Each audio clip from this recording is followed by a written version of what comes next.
El Observatorio del Poder y el Pulso.hn presenta Cuarto Poder.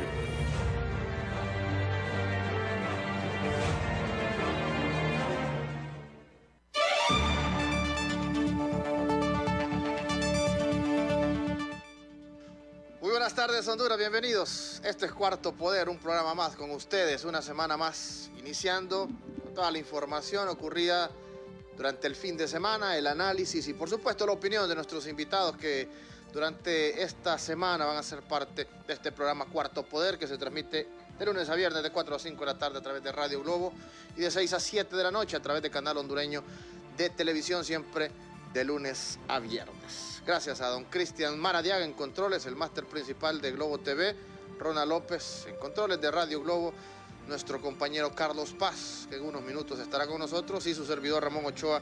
Le saludamos y por supuesto nuestro invitado de esta tarde, que también estará a través de la vía virtual en unos minutos para abordar un tema de interés nacional. Hoy vamos a dialogar sobre reformas electorales, específicamente el tema de la segunda vuelta, el polémico tema de la segunda vuelta, tan necesario para la vida democrática de un país, que se dé un proceso de segunda vuelta en donde existen varias fuerzas políticas. Honduras pues ha vivido los últimos 30 años en una supuesta era democrática en donde el bipartidismo fue el que ha gobernado hasta el momento. Solo el Partido Nacional y el Partido Liberal han sido gobiernos en esta era democrática a partir de 1982, pero si bien es cierto, los últimos 8 años el panorama tradicional, el panorama de ese bipartidismo cambió porque surgieron nuevos partidos, nuevas instituciones con fuerza, con una gran cantidad de electores que vinieron a desbaratar ese bipartidismo, y hoy pues hablamos de 3, 4 o quizás más fuerzas políticas que se preparan para participar en el próximo escenario, y es por ello que es preponderante para la vida de un país que tiene más de 2 fuerzas políticas hablar de un proceso de segunda vuelta. Países como México, Panamá, Honduras son pocos de los países a nivel de Latinoamérica que todavía no cuentan con esta fuerza democrática, lo llamaríamos un proceso de segunda vuelta, porque es justo y es necesario que un gobernante, que alguien y una figura tan importante que dirige un país sea electo por lo menos con más del 50%, o en otros países es válido hasta arriba de un 40%, para no ir a un proceso de segunda vuelta donde un gobernante pues tiene que estar presto en un proceso electoral a tener ese porcentaje de votantes. En Honduras hemos electo gobernantes con menos de esa cantidad, con menos de un 40%. Y es necesario, así como está la situación, la crispación social, política en estos momentos, que este elemento se puede dar. Pero ¿qué opinan los analistas? ¿Qué opinan nuestros invitados? Ellos son los que nos van a decir esta tarde por dónde va ese rumbo, por dónde van esos consensos, y si en el próximo proceso de elecciones generales, ya el próximo año, en el 2021, vamos a poder tener dicho elemento importante, un proceso de segunda vuelta. Ya a partir de hoy, quizás el tema electoral se vuelve tendencia a nivel nacional en los distintos medios de comunicación. La pandemia, mire usted cómo está la situación después de casi 5 meses de estar en encierro, de estar en pandemia, de estar en crisis sanitaria en el país. Pues pareciera que la curva va descendiendo, parece que estamos regresando a la normalidad.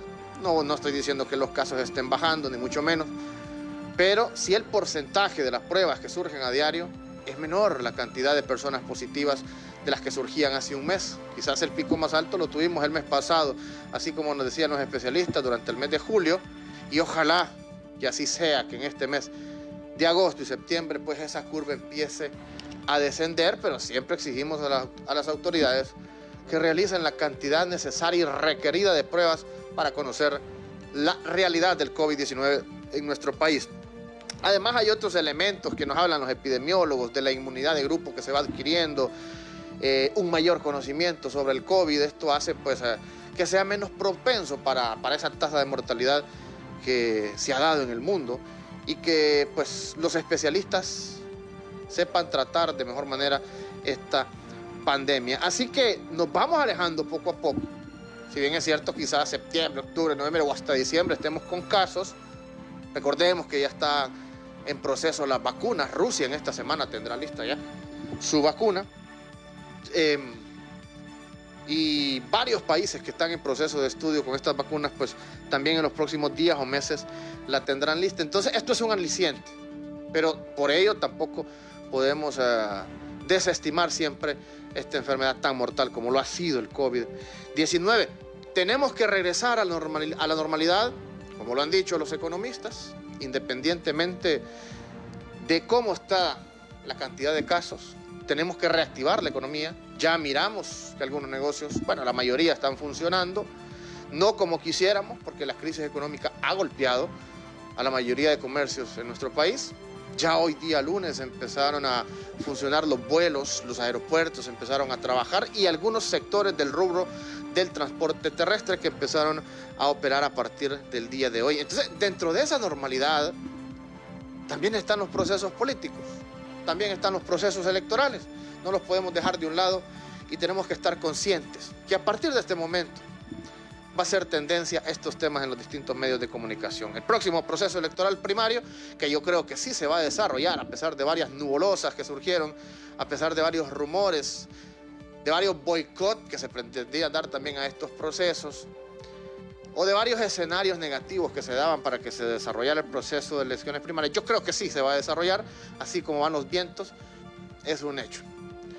Ahora, el próximo año tenemos que ir a elecciones generales con una nueva ley electoral, que en estos momentos una comisión de dictamen está trabajando en ello, una comisión técnica ya ha entregado el borrador a la comisión de dictamen que tiene que entregarla ahora al Pleno del Congreso Nacional para que se apruebe una nueva ley electoral e ir con reglas nuevas, con reglas distintas, con reglas claras, transparentes a estos nuevos procesos electorales. Está en proceso, quizás en los próximos días sea aprobada en el Congreso Nacional. ¿Qué hay dentro de ella? ¿Qué hay dentro de esta nueva ley electoral? También vamos a hablar de ello esta tarde, pero les recuerdo que somos una cortesía del diario digital El Pulso, periodismo de investigación, periodismo a su alcance a través de las distintas plataformas digitales. Usted puede visitar Diario Digital El Pulso para informarse constantemente y permanentemente en su página web www.elpulso.hn y en las redes sociales. Búsquenos como El Pulso en Twitter, en Facebook,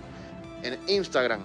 La nota del Pulso del día de hoy titula que ya suman 26 masacres este año, 20 en medio del toque de queda absoluto. Y es que a pesar del toque de queda y de la permanente presencia policial y militar en las principales ciudades, las muertes múltiples se siguen produciendo y en un alto número.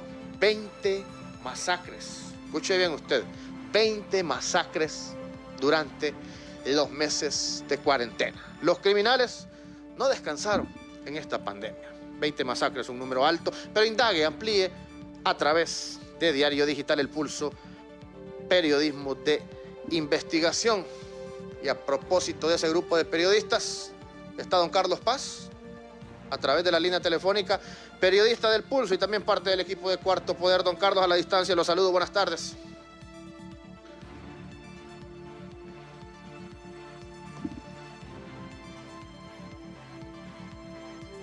A los oyentes de Cuarto Poder Radio Globo. La democracia en Honduras siempre ha estado en precarias condiciones, que ha sido incapaz de poder dar respuestas a las demandas de nuestra sociedad, pero con el transcurrir de los años, en vez de madurar, ha empeorado. Reitero, la parte más grave de esa democracia precaria fue el 2009, cuando las clases reaccionarias del país dieron un golpe de Estado que todavía la nación no logra recuperar el Estado de Derecho y la institucionalidad de la República.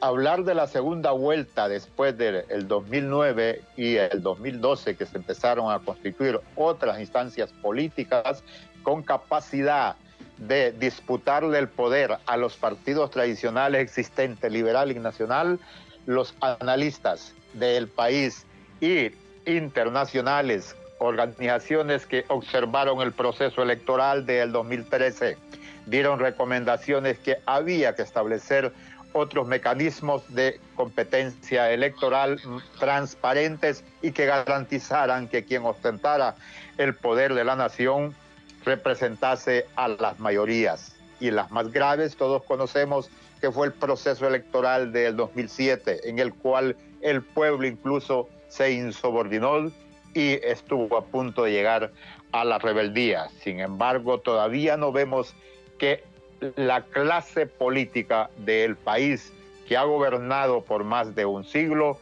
entienda el mensaje que esa segunda vuelta es una oportunidad para tratar de mejorar la democracia existente y poder buscar transformar el país para que la democracia sea de bienestar material para los hondureños, situación que no hemos alcanzado en 40 años, 39 para ser exacto, de haber retornado a procesos electorales, no vamos a decir que a procesos democráticos, porque todos han sido cuestionados y las dos últimas elecciones pues han sido más.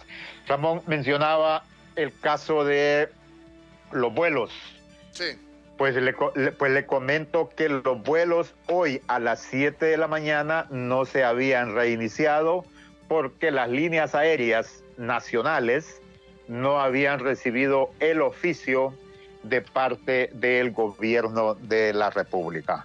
Esa es una irresponsabilidad porque anunciaron que se iniciaban este día a nivel nacional, o sea, a nivel interno, y que después de 5 meses, 140 días o 147 días de estar en emergencia, porque se declaró la emergencia el 13 de marzo y se puso ya en ejecución el 16 de marzo, y que no se haya tenido todo el trabajo requerido para que hubieran vuelos, pues por lo menos no encuentra uno así alguna excusa que puedan tener los oficiales de gobierno responsables de tal decisión, y qué tanto costará hacer un oficio. Y en Roatán, pues hay una solicitud en Roatán de que no se lleven a cabo los vuelos, que les den una semana más y que van a iniciar hasta el 17. Fue lo que pude escuchar esta mañana, que estábamos pendientes. Pero también las líneas aéreas informaron que no tenían demanda, no habían reservaciones, que los hondureños como que no están muy disponibles para viajar en avión. Ese es otro pero tema, también Carlos, que aunque se abran los comercios, igual que el resto de los comercios, aunque se abran, la gente no está comprando. Hay tiendas de ropa abiertas, pero nadie va. O sea, van a abrir los vuelos, van a abrir los aeropuertos, pero nadie va a tener la capacidad de viajar. Y lo que sucedió en Roatán, don Carlos, y al final vamos a seguir ampliando sobre ello porque ya está nuestro invitado. Lo que sucedió en Roatán fue que la alcaldía no está dispuesta a que entren personas aún de fuera de la isla. Entonces ellos, es el caso de la alcaldía la que está solicitando que se extienda por lo menos 1 o 2 semanas más para poder trabajar, no sé en qué, pero creemos que ya es tiempo de que la economía empiece a funcionar en nuestro país. Pero bien. Pero habían manifestado que iban a recibir un vuelo procedente de American Airlines. Es que esas son las contradicciones, y tiene razón usted. La maldición de Malinche impera en aquel sector donde el extranjero sí puede entrar. Se supone que son vuelos humanitarios los que sí están funcionando. Pero canadienses, estadounidenses han entrado con vuelos supuestamente a recoger a sus conciudadanos que han estado en la isla durante la pandemia, y a ellos no les han puesto un pero. Pero los hondureños de tierra firme que quedaron encerrados en la isla no los dejaron salir durante la pandemia. Estuvieron varios meses. Y los isleños que querían ingresar no los dejaban ingresar. Y después aplicaron y se inventaron una fundación ahí donde les cobraban casi 20,000 empiras a un isleño para ingresar a su tierra. Imagínese usted. Así se manejan las cosas en aquel sector, don Carlos. Pero bien, ya está nuestro invitado esta tarde, precandidato presidencial por el Partido Libertad y Refundación, el abogado Wilfredo Méndez, para abordar este tema tan importante de la vida nacional, reformas electorales, y específicamente ese tema de la segunda vuelta. Pero le doy la bienvenida y antes le consulto al abogado, pues ya que estamos hablando de salir de esta situación y volver a la normalidad, ¿cómo ha vivido él como político en su campaña estos 5 meses durante la pandemia del COVID-19 en nuestro país? Abogado Wilfredo Méndez, bienvenido. Muchas gracias, licenciado Ochoa, y un saludo a Carlos Paz también, al licenciado Carlos Paz. Bueno, es una cuestión extraordinaria, licenciado Ochoa, porque uno no se imagina que va a vivir en una etapa de la vida una situación de esta naturaleza donde el mundo se encuentra confrontado con una pandemia y los retos y desafíos no solo para los países en desarrollo, sino que para los países desarrollados que han tenido que han perdido muchísimos conciudadanos o habitantes en sus países, pero el reto también al interno de un país como el nuestro, donde tenemos infortunadamente una institucionalidad muy débil y donde esa falta de institucionalidad permite que hayan abusos por parte de los agentes estatales, no solo porque son corruptos, sino que también porque son incompetentes. Y esa incompetencia lleva a que se tengan grandes pérdidas o mayores pérdidas, además de la corrupción generalizada que tiene este gobierno en toda su estructura. A eso hay que agregarle entonces los factores amenazantes que son el control absoluto que este gobierno ya tiene para querer mantenerse más tiempo en el poder. Ahí hemos escuchado, como usted lo decía en su parte inicial, entonces amenazas a las elecciones primarias con potencialidad también a afectar las elecciones generales. Ahí se articulan otros esfuerzos con otras estructuras criminales también que necesitan un Estado capturado. Y ese Estado capturado entonces le sirve para también transar con otros grupos que, siendo también parte de la oposición, se benefician de esa estructura malévola de control del Estado.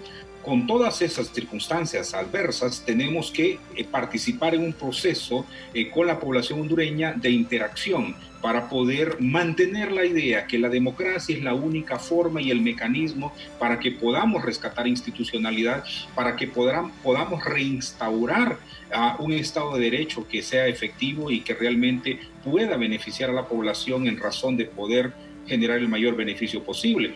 El reto entonces, licenciado Ochoa, en este momento, por ejemplo, es cómo hacer política en un marco de hambre, de miseria, de calamidad, de corrupción, de crimen organizado y también de falta de contacto con las personas.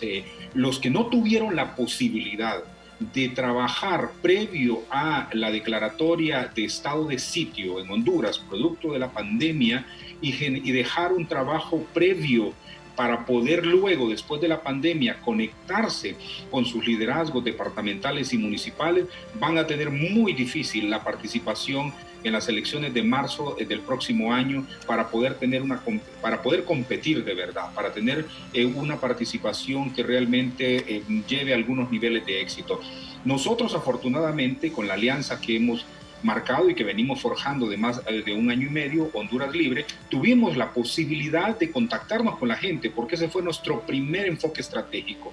El contacto con los liderazgos, el identificar a aquellos hombres y mujeres que estaban realmente esperando la posibilidad de tener una alternativa dentro del Partido Libertad y Refundación. Eso entonces nos permitió que, entrando la pandemia, pudiésemos generar esos contactos, que pudiésemos dinamizar las conexiones entre los liderazgos municipales y departamentales y además hacer trabajo humanitario a la vez. Eso nos permite entonces tener una perspectiva distinta del acercamiento a el elector de una forma que tiene que ser ramificada a través de los liderazgos, porque ya el contacto persona a persona, el contacto puerta a puerta se vuelve complejo, y así estamos entonces también diseñando estrategias de promoción de nuestras propias candidaturas para tener éxito a nivel municipal y a nivel departamental. No hay duda que ese es el contexto que enfrentamos, pero lo que no podemos nosotros es darle tregua a esta dictadura. Como hemos dicho nosotros, la dictadura no hace concesión,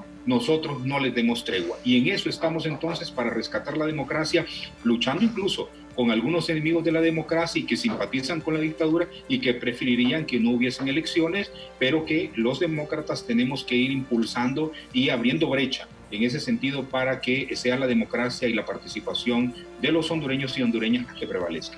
Así es, abogado. 5 meses muy interesantes, pero de aquí para allá pues ya el tiempo se está agotando. 3 meses estamos para presentar, para que los movimientos o las corrientes presenten requisitos, y antes de septiembre de la convocatoria de elecciones pues tiene que estar listo un nuevo estamento legal, una nueva ley electoral que ya está en construcción. Bueno, ya está lista prácticamente según establecen los asesores de la Comisión de Dictamen.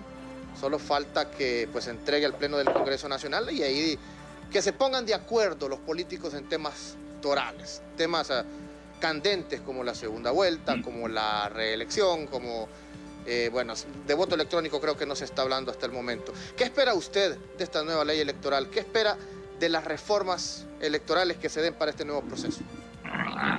La respuesta que le voy a dar, licenciado Ochoa, tiene que ver con mi experiencia en la reforma a la ley electoral desde el 2001. En el 2001 nosotros participamos en el gran acuerdo de la reforma política en Honduras. Eso dio que meses después se firmara también el acuerdo para la transformación del siglo XXI, y ahí se incorporó el proceso de reforma al sistema de justicia, del cual participé también activamente. Es decir, participé en la elaboración de la nueva ley electoral en aquel momento, de las reformas a la ley electoral. Participé también en la reforma en el Congreso de la República para poder tener un nuevo mecanismo de elegir los magistrados de la Corte Suprema de Justicia.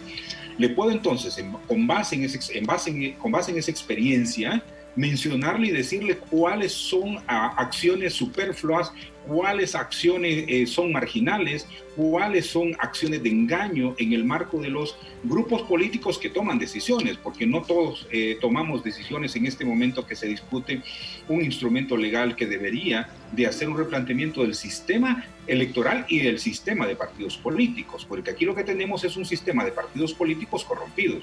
Lo que tenemos es un sistema de partidos que se crean como partidos de maletín para poder favorecer a la estructura que está en el poder y que además se acostumbró a la imposición, al fraude electoral, a burlar la voluntad popular. Y en ese sentido, entonces, nosotros hemos sido contempladores de momentos que supuestamente eran trascendentes y no se dio esa trascendencia.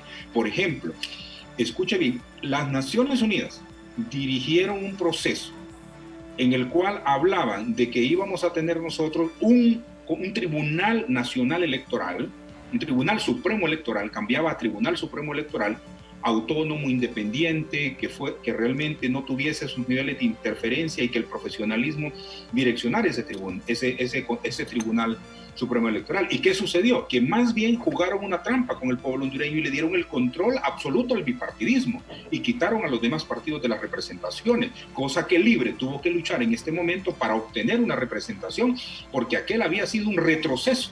Y ahí es cuando uno entonces empieza a medir si estos organismos internacionales tienen en alguna medida el aplomo y el compromiso con la democracia, o son partícipes a veces de los juegos oscuros y dañinos con el pueblo hondureño. Por ejemplo, la OEA viene trabajando por un censo depurado desde el 2004-2005, y a la fecha usted no encuentra esa depuración del Censo Nacional Electoral, y entonces uno se pregunta, ¿y toda esa plata que se invirtió? Por eso hay que tener mucho cuidado. El hecho de que alguien sea un personero de la comunidad internacional no significa que tienen la verdad absoluta, y tampoco significan que todos tengan buenas intenciones.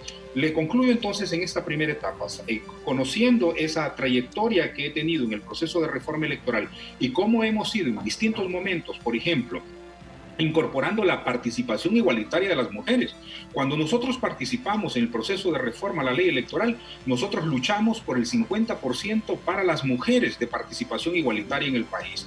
La lideresa en aquel momento que acompañó este proceso en primera línea fue la lideresa Gladys Lanza, presidenta del movimiento Visitación Padilla. Y ahí nosotros nos fuimos al terreno para que las mujeres tuviesen la oportunidad, tuviesen la posibilidad, tuviesen el ejercicio real y el derecho que les asiste de tener el 50% del poder que se fue graduando en el tiempo. Esas fueron de las reformas más importantes en aquellos momentos, pero también se jugó con otras reformas. Por ejemplo, el hecho de tener la posibilidad de la banda, se le llamaba, una banda que en los medios de comunicación le diera la oportunidad igualitaria a todos los candidatos presidenciales en aquellos momentos, que era muy importante, porque recuerde usted la frase que decían, un candidato pobre es un pobre candidato, es decir, no tenía la posibilidad de competir con los candidatos que tenían el poder económico a sus pies, y por lo tanto los medios de comunicación era imposible que entraran. Entonces se luchaba por esa franja.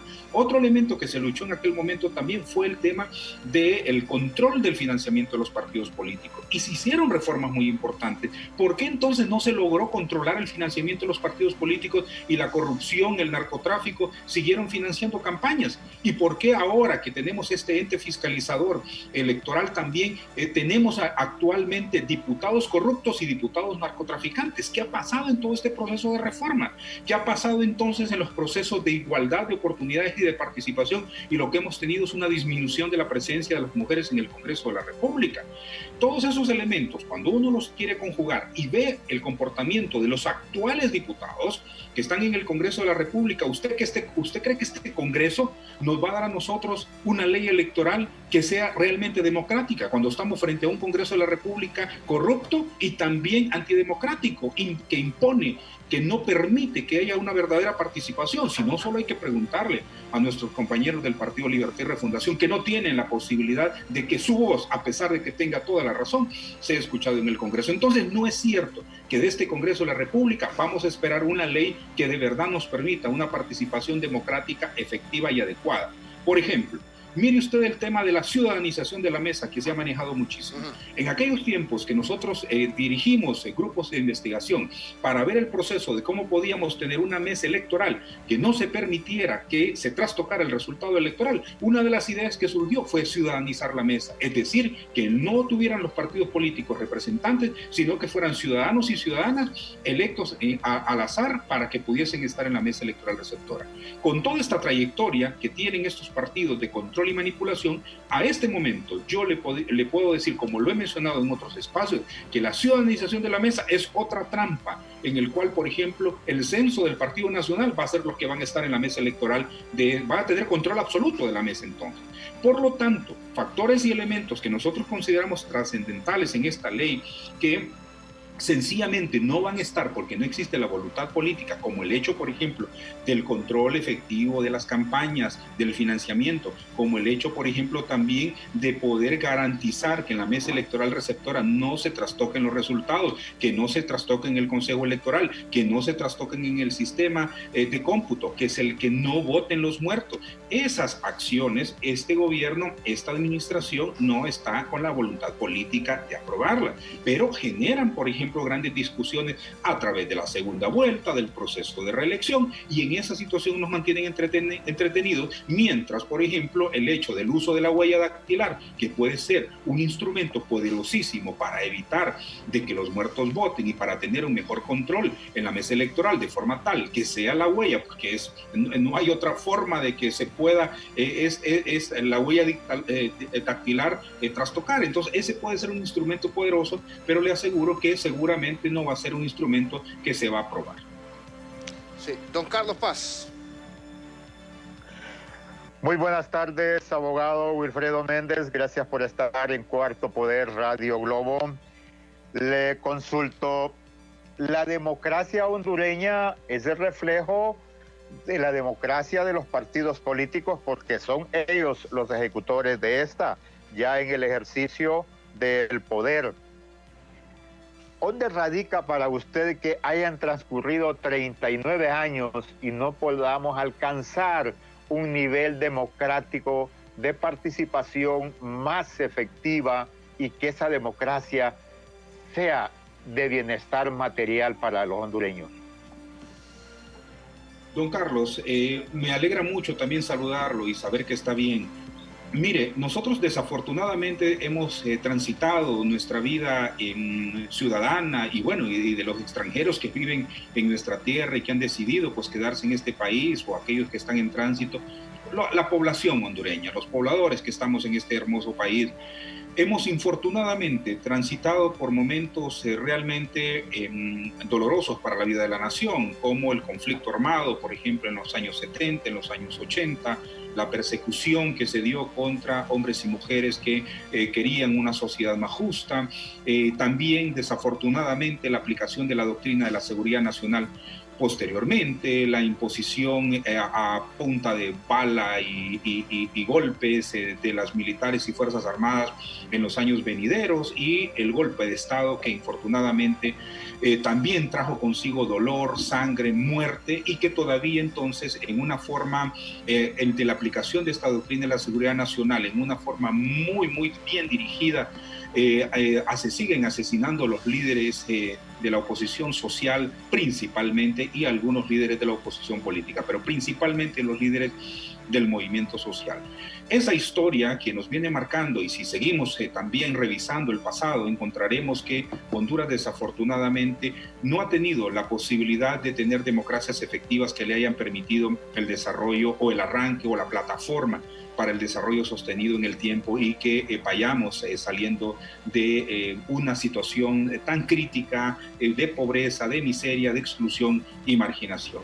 En ese transcurso también hemos tenido el infortunio de que los grupos sociales, algunos también se degeneraron en el camino. Movimientos sindicales se acostumbraron a imponer dirigentes. Es una vergüenza que el movimiento sindical, imagínese, y que hay que hacer el replanteamiento también a nivel político y a nivel social. Nosotros tenemos dirigentes aquí del movimiento sindical que tienen 20, 30 años de estar al frente del sindicato. Eso no es posible entonces en el marco de la democracia y del nuevo liderazgo permitirlo. Tenemos, por ejemplo, que controlar ya esa reelección indefinida de las alcaldías. ¿Cómo es posible que hayan alcaldes que tengan 4 o 5 periodos consecutivos en las alcaldías? ¿Y qué pasa con los nuevos liderazgos?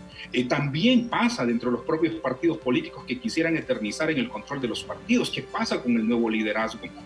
Si no tenemos una concepción de la democracia que efectivamente le permita la participación a la gente, mucho menos vamos a tener entonces un enfoque de la democracia que nos permita una democracia económica y una democracia de justicia. Entonces no es posible que nosotros tengamos ese marco de la democracia tan limitado, tan acomodado a estos grupos que han tenido un control absoluto en el país. Por lo tanto, hay que generar reformas profundas y hay que dar el ejemplo, don Carlos, en la medida en las instituciones que estemos, en el sindicato, en las organizaciones de sociedad civil. Mire, por ejemplo, hay unos dirigentes o líderes de ONGs que tienen 20, 30 años de estar dirigiendo las ONGs. Es decir, no es posible, eso también hay que cortarlo, hay que poner un límite, todo eso, un máximo de 10 años de que esta gente esté al frente de estas instituciones y que le permita a otro liderazgo ir avanzando, porque si no, como les digo, la democracia económica y la democracia social, mucho menos para que la entendamos si no entendemos la democracia política en este sentido. Hay que romper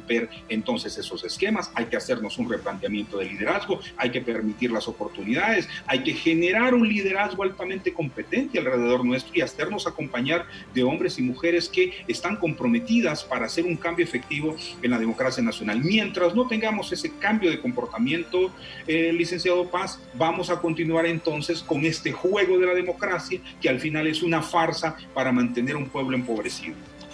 Estamos con el abogado Wilfredo Méndez, defensor de derechos humanos y precandidato a la presidencia por el Partido Libertad y Refundación. Hacemos una breve pausa para recordarle que somos una cortesía del Observatorio del Poder, una plataforma donde usted puede indagar el trabajo que realizan los diputados en el Congreso Nacional.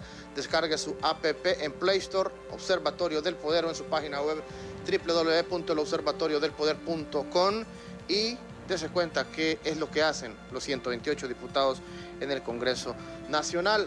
También somos cortesías de Sanigel, es el primer sanitizante de manos fabricado en el mercado hondureño de MC, compañía farmacéutica, que le mata el 99.9% de bacterias y virus en segundos, porque cumple con los requerimientos internacionales de la salud. 70 grados de alcohol que se requieren en estos momentos de pandemia, tanto para el gel de manos como para el líquido, que es el Sani Solución. El gel de manos es para que usted lo porte cuando salga de su casa y se desinfecte constantemente las manos para evitar contagiarse de la pandemia. Por supuesto, la mascarilla no puede faltar, y si toca cualquier objeto, cualquier artículo, desinféctelo con el Sani Solución, que viene en varias presentaciones, desde un galón hasta este botecito pequeñito que lo pueden dar en la bolsa de su pantalón, de 45 ml, y el spray, por supuesto, para que desinfecte cualquier artículo con el que usted tenga contacto. Recuerde, Sanigel y Sani Solución lo encuentra en pulperías, farmacias y supermercados de su preferencia. También le recuerdo que el Registro Nacional de las Personas ya está trabajando en el nuevo proyecto de identificación. Proyecto Identifícate, para que usted pueda enrolarse y para que también pueda tener un nuevo documento de identificación nacional. A finales de este año ya estará listo este nuevo documento más seguro.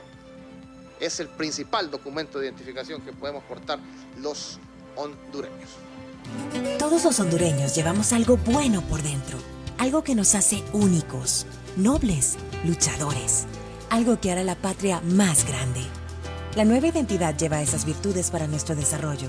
Andá y pedila ya. Identifícate sin costo. Estate atento. Pronto estaremos visitando tu comunidad. La nueva y moderna identidad de Honduras. Sos lo que llevas por dentro. Para mayor información, entra en www.rnp.hn. Yo quiero darle una buena noticia a usted que recibe remesas de sus familiares que viven en el extranjero. Banco Atlántida presenta remesa en línea, que es la nueva forma de cobrar la remesa sin salir de casa a través de su aplicación Atlántida Móvil desde el celular o ingresando a www.bancatlan.hn en Atlántida Online, y al seleccionar la opción Pago de remesas, la deposita directamente en su cuenta de ahorros. Y si aún no tiene una cuenta de ahorros o el usuario de Atlántida Online, descargue la aplicación Atlántida Móvil, seleccione Activa tu banca digital y cobre su remesa sin salir de casa. Banco Atlántida, imagina, cree, triunfa. En Banco Atlántida estamos comprometidos a seguir impulsando a las empresas y productores de los sectores agroalimentario y agroindustrial de Honduras a través de Agrocrédito 8.7%, otorgándoles hasta 15 millones de lempiras y hasta 10 años plazo para fortalecer el crecimiento de sus negocios. Somos especialistas en estructurar su crédito. Contacte hoy mismo a su ejecutivo. Banco Atlántida, imagina, cree, triunfa. Financiamiento aplicado. Continuamos en Cuarto Poder dialogando sobre reformas electorales, segunda vuelta electoral, temas electorales para estos procesos que se avecinan. Dialogamos con el abogado Wilfredo Méndez, precandidato a la presidencia del Partido Libertad y Refundación. Mire lo que se maneja de las posturas, y es que no han llegado a consensos específicamente en estos temas. Me refiero a los líderes políticos del Partido Nacional, Partido Liberal y Partido Libertad y Refundación. Hay disensos en cuanto al tema de la segunda vuelta electoral y el tema de la reelección. Se maneja que en la segunda vuelta los asesores electorales del Partido Nacional, Fernando Anduray y Mario Aguilar, emitieron una opinión favorable para que la segunda vuelta se practique hasta las elecciones del 2025.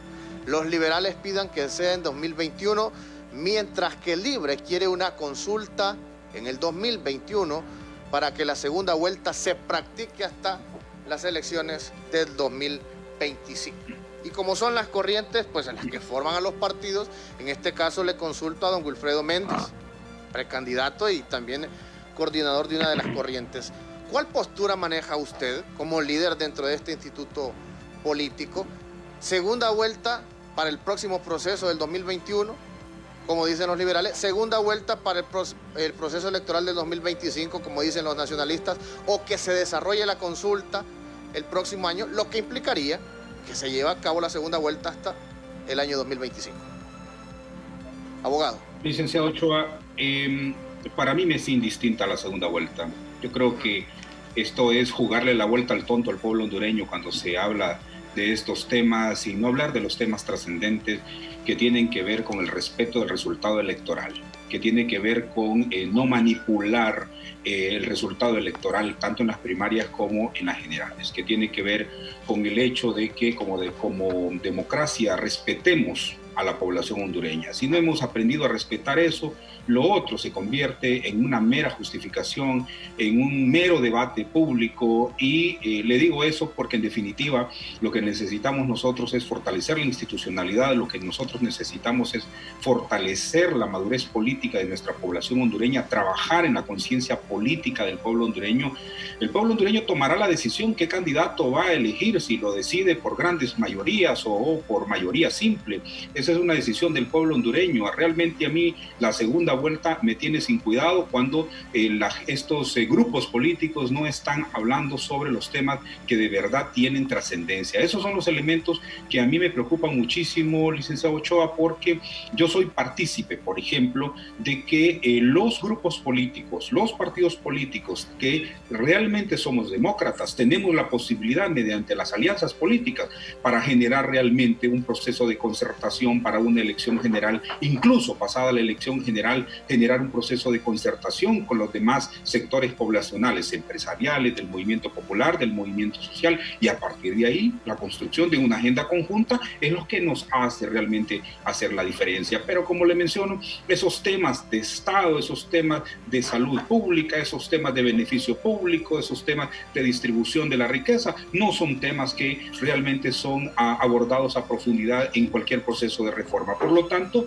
sí es una alta preocupación que no exista la posibilidad de que haya un debate a profundidad dentro de todos los partidos políticos para que hablemos de ética política.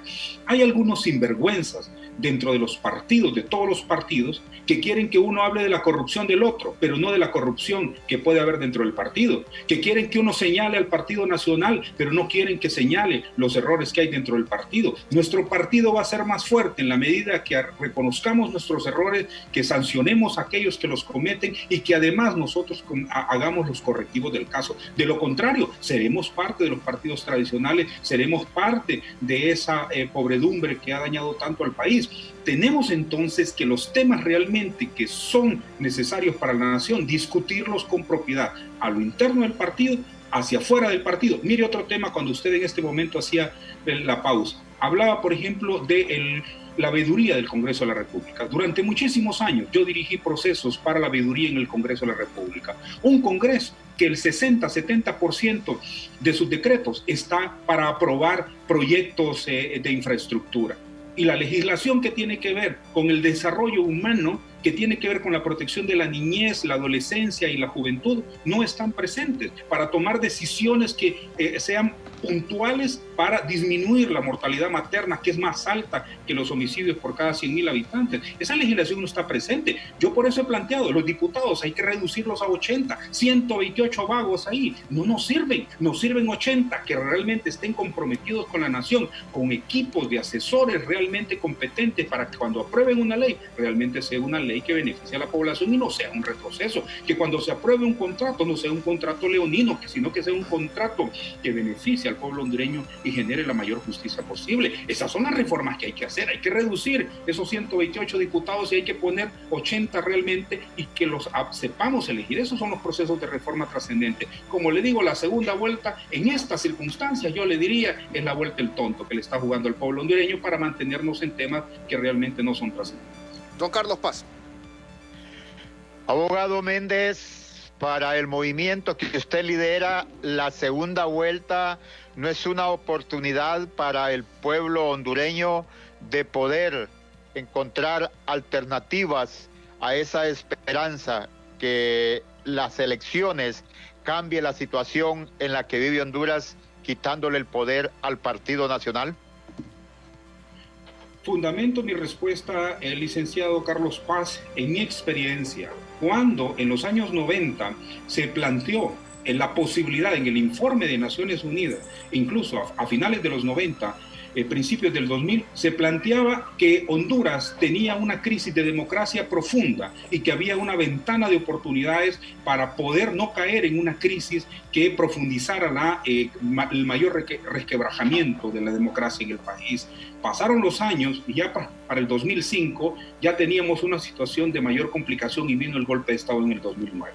Pero retrocedemos un poquito y vemos que antes de esos informes nosotros tuvimos la posibilidad de hacer reformas que realmente eran cosméticas y que lo único que hacían a los partidos políticos corruptos era darles un reciclaje para que la población hondureña se entretuviera con algunas reformas que de verdad no tenían reformas de fondo en el camino hacia la elección de sus propios candidatos. Y al final jugaban la vuelta, ya que estamos hablando de vuelta, jugaban la vuelta al pueblo hondureño para decirle ahora vamos a tener otro mecanismo de elección y al final ellos, por ejemplo, seguían oxigenándose en ese sentido. Por lo tanto, el tema de la posibilidad de una democracia real donde la población aproveche no una segunda vuelta, sino que aproveche las elecciones primarias, don Carlos.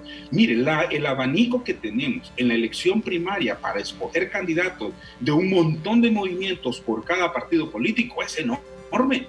Luego vamos a una elección general en la que podemos de varios partidos, fíjense que esta vez van a ser como 10 partidos donde va a tener la posibilidad de elegir, ¿qué más abanico de elección quiere de eso? Y la posibilidad de la madurez de la oposición también para irse juntando, para ir buscando puntos en común, puntos en concreto que puedan beneficiar al pueblo hondureño. Esos son los factores y elementos sobre los que nos debemos de enfocar, no sobre la superficialidad o la posibilidad de que si dos se juntan después de la elección general porque no lograron la mayoría que se requiere para un triunfo absoluto y lo obliga a una segunda vuelta, esa realmente es una cuestión secundaria si no realmente ese liderazgo político no representa los intereses de la población. Por eso es que le menciono que lo fundamental, lo sustancial está en la formación política del pueblo hondureño, en la madurez política del pueblo hondureño y sobre todo cuando ya tenemos en estos últimos años, sobre todo después del 2009, una situación de madurez política de nuestra población, el respeto a la voluntad del elector y en el caso de las primarias, el respeto a la voluntad del militante. Disculpe que lo interrumpa, abogado Méndez, pero el tiempo nos apremia y tengo que hacerle otra consulta. Le he escuchado énfasis sobre las alianzas. Pláticas de esa naturaleza en este momento que no se han llevado a cabo a las primarias, ¿qué acuerdos pueden tener validez? Si después de esas elecciones primarias, quienes tengan los sellos de los partidos y los que sean los candidatos, serán los que tendrán que llegar a esos procesos de alianza. ¿O siente Wilfredo Méndez que la participación en libre le es limitada o que no tiene la misma oportunidad que tendría en un espacio de alianzas con el Partido Liberal? Bueno, licenciado Paz, el arte de conversar nos permite encontrar avenidas y acuerdos, pero aquellos que ni siquiera generan puentes de comunicación dentro del propio partido condenan a esos partidos. Por eso nosotros hemos dicho que en Libertad y Refundación es muy importante que conversemos, que nos pongamos de acuerdo, que salgamos fortalecidos de la elección primaria. Si nosotros salimos bien librados de la elección primaria, yo le aseguro, licenciado Paz, que vamos a ser el eje referencial para poder unificar hacia las elecciones generales. Pero si no somos capaces al interno de generar ese primer paso, vamos a tener complicaciones. Pero en eso estamos trabajando con el coordinador general de nuestro partido para poder ir construyendo, para poder ir fortaleciendo los mecanismos que nos permitan salir fortalecidos de la elección primaria. Yo confío, en razón de lo que he ido observando en todos estos tiempo que tengo de estar en este proceso de maduración del proceso político de alianza interna, que es posible ese proceso de concertación interno dentro del partido. Luego pasamos al proceso de unificación de otras fuerzas políticas que seamos auténticamente democráticas, que realmente tengamos el propósito de país, porque la alianza no puede ser en función del poder mismo. Alcanzar el poder por alcanzarlo no le sirve al pueblo hondureño. Necesitamos ese poder en razón y en función de una agenda política consistente. Y eso lo puede permitir una alianza política realmente con voluntad y con reglas claras en razón de cumplir los acuerdos. Así es que me parece que los procesos de acercamiento deben ser desde ahora, también con los otros partidos políticos. Nosotros no hemos escatimado esfuerzos en hacer todos los procesos de acercamiento dentro de nuestro propio partido. Por eso el movimiento nuestro es una alianza política, Honduras Libre, porque es la concertación de representación de todas las corrientes dentro del partido, porque hay una recomposición y no dejamos de conversar con otros liderazgos de los demás partidos en una alianza de hecho que debemos de llevar en función y en razón de los intereses del pueblo hondureño. Hablando de esas alianzas, ya las otras fuerzas políticas se están sentando, se están reuniendo. Incluso dentro del Partido Liberal, una facción del Partido Liberal, en este caso la facción de don Luis Zelaya, pues menciona reuniones con Salvador Narrala, con Jorge Lobo, con Romeo Vázquez Velázquez, con Dori Gutiérrez del Pino, o con el partido en general, y mencionan alguna facción de Libre, menciona a Carlos Eduardo Reina y menciona a Wilfredo Méndez, en este caso don Eduardo Martel, que es parte de esa facción de don Luis Zelaya, miembro del Consejo Central Ejecutivo del Partido Liberal. Escuchemos lo que dijo el abogado Martel. No van a haber dos alianzas, va a haber una, por lo menos que consolide las fuerzas. Y yo le voy a decir, quizás no hemos tenido los avances, a pesar de que han habido muchas conversaciones con Manuel Zelaya, no hemos tenido los avances significativos a nivel de coordinación, pero nosotros hemos hablado ya con otros sectores de Libre, hemos hablado con alcaldes de Libre, hemos hablado con sectores de Libre que ya están en esta dinámica de alianza que nosotros venimos impulsando, que venimos defendiendo, con El Pino, con Salvador, con Wilfredo Méndez, con Carlos Eduardo Reina, con otros sectores, con la excomisionada Borjas, que son parte también de este esfuerzo. Nosotros hemos venido avanzando.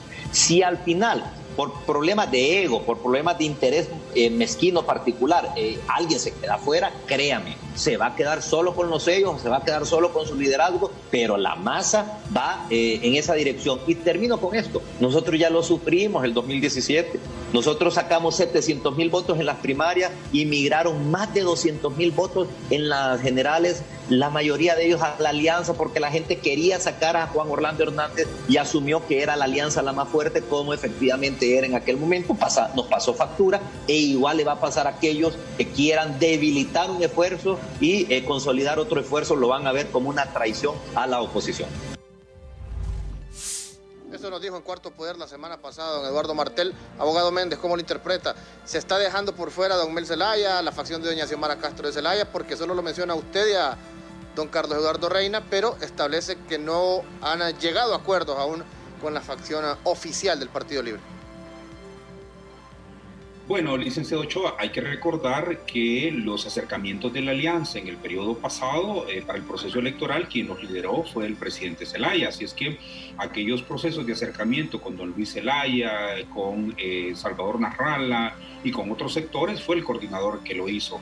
En este momento nosotros sí hemos establecido ya una relación de aproximación, ya tenemos equipos de trabajo constituidos con el Consejo Central Ejecutivo del Partido Liberal.